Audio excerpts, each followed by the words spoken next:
अभिता ईश्वरचं कसं आहे, स्वतःचं एक व्हिजन आहे किंवा जिल्हा परिषद मतदारसंघ असावा किंवा तालुका असावा तर तो कसा असावा, तर कशा पद्धतीने काम केलं पाहिजे याची जी दूरदृष्टी आहे ते इतर नेत्यांच्याकडे नाही. इतर उमेदवारांच्या कसं आहे की आमच्या नेत्यांनी हे केले, आमच्या नेत्यांनी ते केले, ह्या नेत्यांनी केलेल्या व्हिजनवरती मतं मागून लोक आता त्याला भुलत नाही. लोक काय म्हणतात की बाबा आज तुम्ही काय करणार आहे सांगा. जसं म्हणजे आता एखादा आहे की बाबा नवरी मुलगी बाबा काय केली की लोक काय म्हणतात की त्या बाबाची एवढी इष्ट आहे तेवढे आहे आणि बाबाचा असा आहे तसा आहे आणि तुम्ही मुलगी द्या. तर लोक काय म्हणतात तो मुलगा काय करतोय, ती आज परिस्थिती आहे. नुसतं असं म्हणून चालत नाही की बाबा आमचे नेते असे आहेत, आमचे नेते तसे, किंवा आमचं राज्यात देशात सरकार आहे असं होऊ शकत नाही. देशात सरकारचा आणि हिथं काम करायचा फार काय एवढा मोठा विषय येत नाही. कारण लोकांना हिथं काय आपण तिथनं काय उचलून आणून इथून काय देऊ शकत नाही. लोकांना काम करणारा माणूस पाहिजे किंवा तिथून फंड आणून कुठल्या फक्त काय गव्हर्नमेंटच फंड देतात असं नाही, भरपूर फंड आहेत.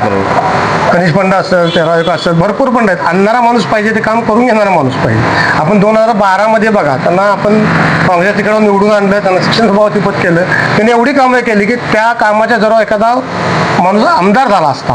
पण दुर्दैव आमच्या थोडीशी पुन्हा तुम्ही जसं म्हणता काँग्रेस विस्कळीत झाली आणि त्यांना थोड्याशा मताने पराभव पत्करावा लागला. पण ती पराभवाची फेड आम्ही 100% ह्या 2026 मध्ये भरून काढूयात, काही शंका.